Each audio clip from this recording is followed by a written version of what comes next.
This may not seem like a suspension tuning video at first, but if you stick with me, I promise that at the end of this short series, you'll have some fresh ideas how to better improve your crawler performance. One of the most effective performance upgrades on any RC crawler is to lower the center of gravity. It improves just about everything, as long as it doesn't compromise other aspects, such as ground clearance. You could build a literal belly dragger, and that would have a low CG, but would be an unfavorable compromise in other areas. And there are some mods, like 2-2 wheels, that offer performance advantages that outweigh their higher center of gravity, but it's a rare case. So I'm always looking for ways to lower the center of gravity without adding compromises. Of course, we all make conscious compromises for various reasons. I have a chopped Capra rail body with a driver wearing a sparkly helmet. That's not light, nor is it low. I just like it. So make the choices that help you enjoy the sport the most. On this channel, we look at the science behind our grown-up toys. If I may, let me share an example from mountain biking. I worked with many world champion mountain bike downhill racers, hence all the jerseys. One thing they and us engineers always wanted was lower and lower center of gravity for handling and cornering. Every year they would ask me to lower the frame or the chassis so their body weight would sit lower. But then they would start casing the bottom of the frame on the rocks. So one idea that I suggested was to make the pedals thinner. In a downhill race, you are standing the entire race, almost never sitting. So if the pedals were thinner, then your body weight would be sitting lower on the bike without lowering the chassis. And the side benefit is that the bottom side of the pedals go up, so you get more ground clearance. Win-win. No one had ever looked at lowering the CG in this way before, so I designed the thinnest downhill strength pedals available. The riders loved them and won a bunch of races. This pedal is still for sale today, and fittingly, it's called the Boom Sling pedal and was awarded multiple patents on the design. But let's get back to crawlers. In this series, we're going to take a look at the battery, just the battery, and see if we can make the center of gravity lower. I drew inspiration from Apple laptops that use what's called a Terraced battery structure. The first step is to look inside a battery and become comfortable soldering on it. This first video will mainly be a soldering tutorial, but it will be the foundation that allows us to reconfigure the battery geometrically in a later video. Also, this knowledge may come in handy if one of your balance port wires breaks free from the battery, which has happened to me, and I'm sure it's happened to many of you. It can be easily fixed if you know how to do it. So let's check it out. Please do not try this if you don't have a lot of soldering experience or are not comfortable handling Lipo batteries. This is an advanced skill and is potentially dangerous. Having said that, let's crack open a typical crawler size 4S Lipo and see what's inside and see if it makes sense to change any of the wiring. One thing I'm going to do is reroute these wires, because if you look at my design, if you look at my layout, I have my batteries coming off one side because that's the way it fits in my vehicle better, and I'll show you how to do this. The battery out of the box has wires coming out the top, wires coming out the bottom. This just doesn't really work for my arrangement that well, so I reroute them just slightly. So we're going to take this and make them come off one direction. But what I'm going to do is remove this for starters.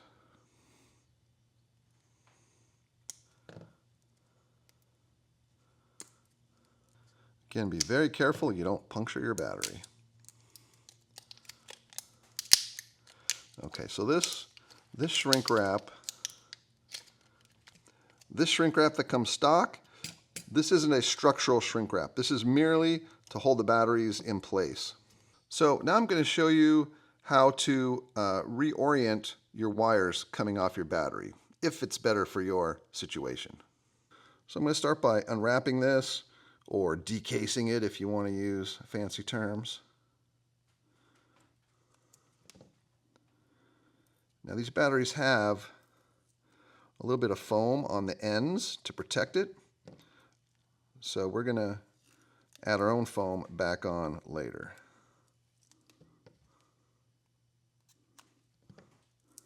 See that? There's just a little bit of foam to protect the ends. And so I'm just going to take this off altogether.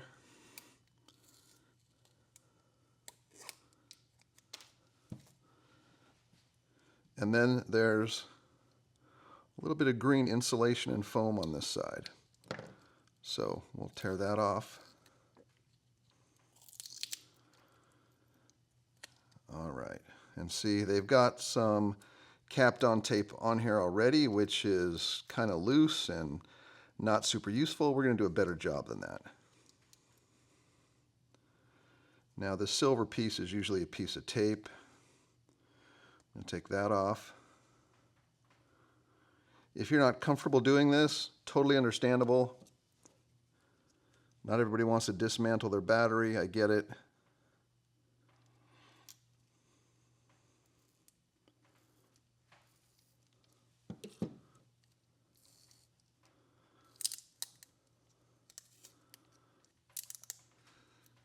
Okay, so this is just some insulation and some foam.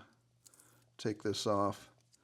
There we go. Now these batteries are all glued together in a stack, so those are going to stay together. But what we're going to do is resolder these in a better orientation. Now I'm going to be careful I don't put some metal in here and short circuit it, so I'll probably just use my hands to pull this off.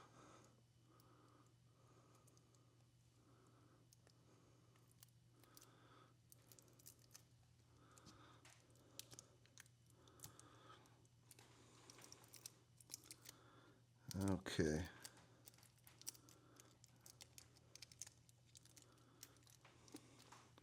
Kind of wrap this tape in and out. All right, so what I want to do is route my cables off. Let's see, I'll probably make them coming off this side. That seems to be simplest.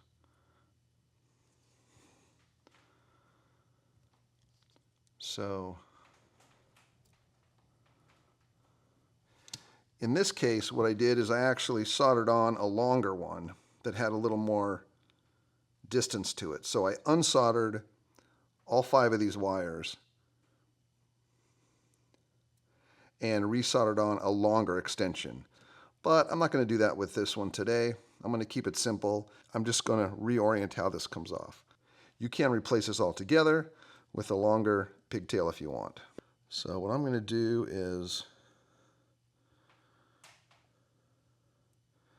so the shortest wire is this one here, and the other ones I can kind of loop up. So this is going to be a fairly short charge connector, but I'm okay with that. And so I want, let's start with the big ones. I want these coming off this direction. And this black one, I can probably, if I'm careful, bend the black one to the orientation that I want. Okay, so I'm not gonna rewire the black one. We'll leave that like that. That's good. But this red one's going to be a problem coming off the bottom. Here is an important soldering tip. Again, if you're not comfortable soldering on a battery, please don't try this unless you have a lot of experience. One of the most important things in soldering is to move quickly. You want to keep the heat precisely in the area that you're trying to solder and avoid that heat from traveling up the wires and affecting things that are adjacent to it. You can easily short out sensitive electronic components or melt your connectors if you hold the heat too long and it travels up the wires. Let's do a little experiment to see if we can demonstrate this. Of course, the other super important thing to soldering is make sure you have a nice clean tip that's tinned right before you use it. So let's start by doing an experiment on this.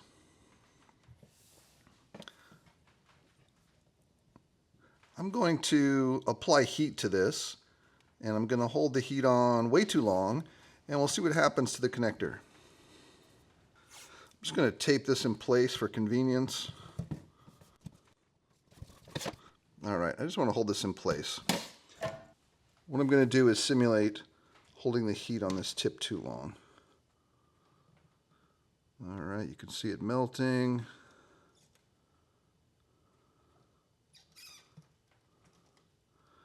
All right. right, the wires melted off. I'm just gonna artificially hold this here too long, see what happens. Oh man, see that? I held it too long and it's melting the plastic. So that's why you want to be fast to avoid melting your connector. Let's try another experiment. What I'm going to do is solder these wires together. They're already nice and tinned.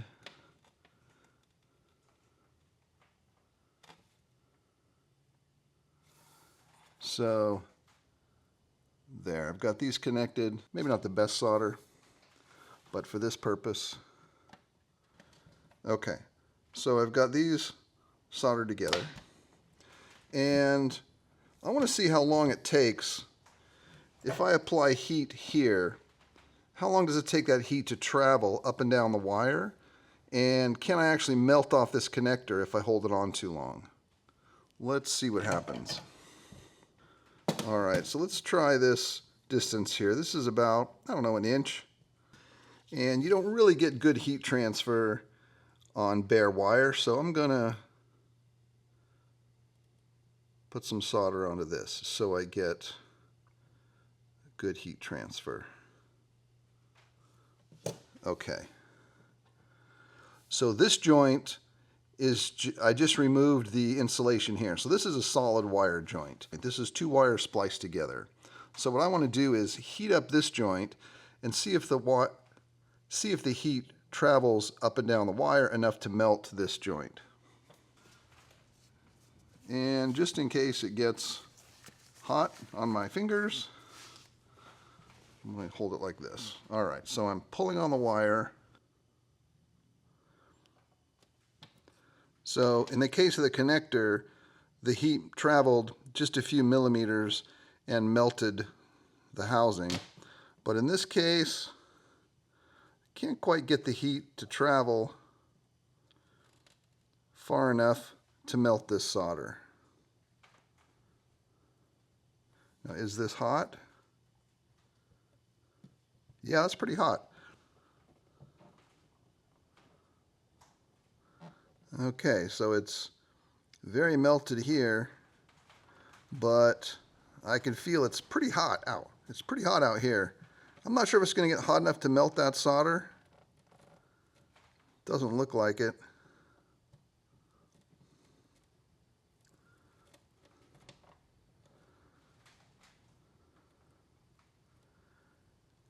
Doesn't seem like it's going to get hot enough to melt that joint that's an inch away. So I can tell you this wire is quite hot. That's too hot to touch. This heat has to go somewhere, so it's definitely traveling up and down both wires, but not enough to melt this solder.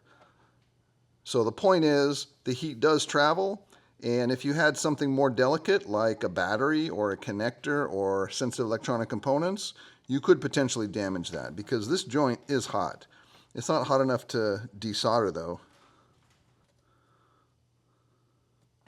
I was going to do this one next where I've got maybe 3-inch distance, but since the heat won't travel sufficiently 1 inch, I don't think this will demonstrate anything. So there you have it. The heat does travel. It does get colder and colder the further it gets away, but it certainly does heat up adjacent components, so you want to be careful. Now let's try this out on the battery. Again, this is an advanced technique, so please use caution and know what you're doing. So I'm going to detach this big one. If you're nervous about soldering next to your battery, don't do it. And the key to doing it right is you want to not overheat anything past this green PCB. You don't want to heat up the battery, but it has been soldered previously, so I'm pretty confident that I can solder it again. I just want to be very careful that I don't put a lot of heat into the whole thing. So I'm going to go on and off real fast. Okay, so I got that off. And again, I'm going to run the black one here and the red one here. Now this red one doesn't have to be this long, so I'm going to shorten this red one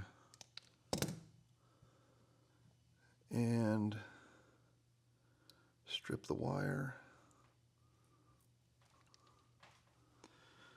Get my third hand here.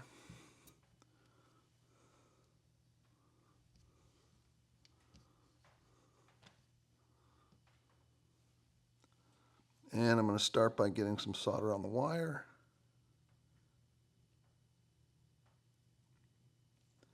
Just a little bit, real fast like that. All your soldering should be on off real quick. Okay, so now this was coming off this way.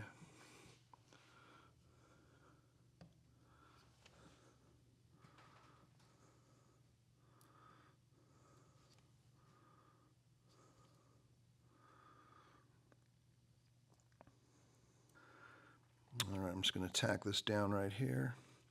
Be careful not to touch anything else.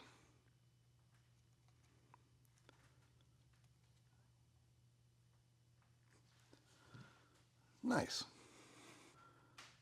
I'll give that an 8.5 out of 10.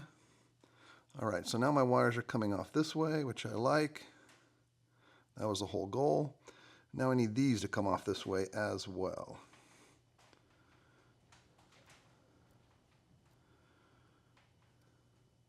Now the only modification I'm going to make to this is I'm going to shorten this one wire because it's coming off, it's a little long and it's coming off a weird direction, so I'm going to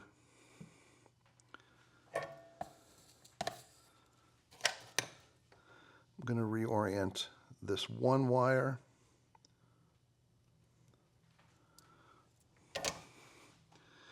Okay, now before I do that, I'm gonna wind this up a little bit. Okay. All right, so that's gonna go right there. I'll probably anchor this down with some tape.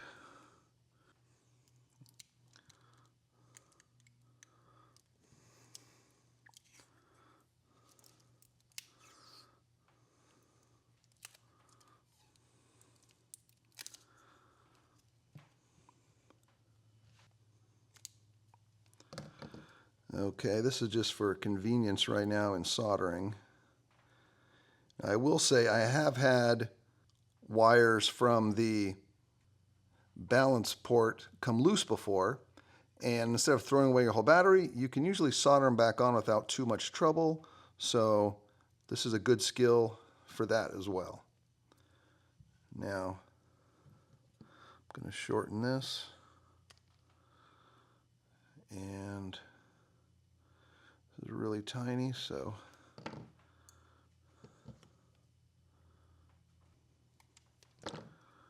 all right, look at that.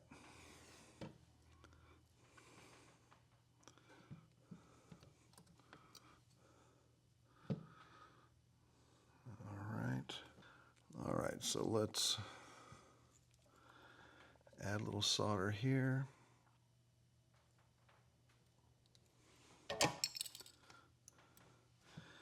And then this guy we're going to attach back to where he came from, right here. And again, I'm going to do it real fast.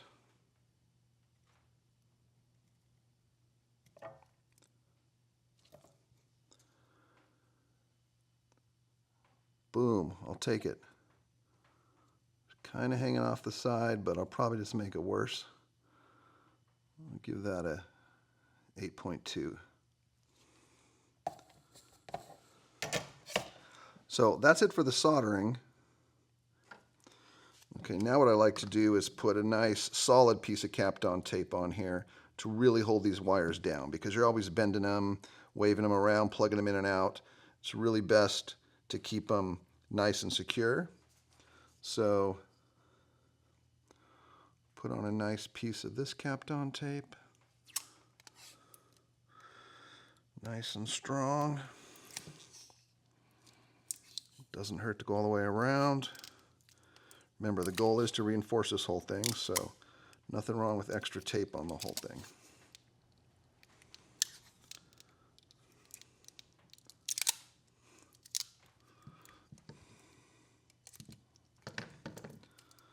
All right, so now I feel like my wires are coming off the direction I want, and they're on there nice and tight. So we're going to go back and reinforce this. So just to compare, here's what I did before.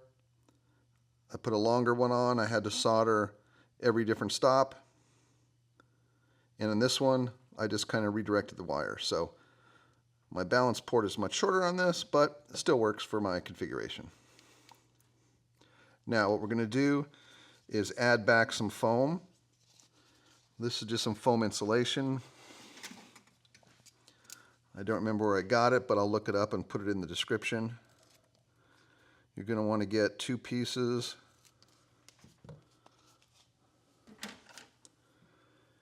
And just put 1 piece on each end. So you'll remember this is the way the battery came, with a little bit of foam on each end. I'm going to replace that. And then I like the look of black electrical tape, but you can use whatever you want. I'm going to electrical tape over this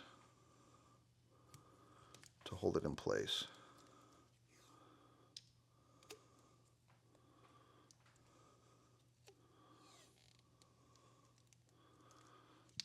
Okay. One possible concern is heat buildup. If you wrap your batteries too many times, you're kind of trapping in heat, but on slow-moving crawlers, these don't really get too hot. And even on high-draw, high-speed motors, you're going to see batteries that are in a plastic box. So I don't think battery heat is typically too much of a problem. This is the marine grade shrink wrap, and here's the exact one that I use. 1.25 inch diameter, or about 30 millimeters. And I'll put an affiliate link in the description so you can find the exact right stuff.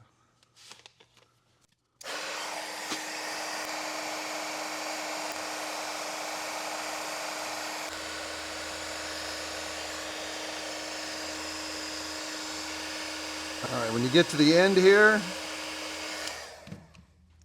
kind of fold it in, and you can just push it down against something flat. Hold it for a few seconds, and then check that out. It's like, it's nice and squishy from the foam, and it's also glued down.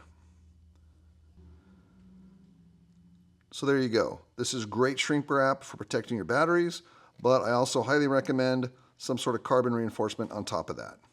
And if you're brave, you can reorient your wires to a more conducive direction. There you go.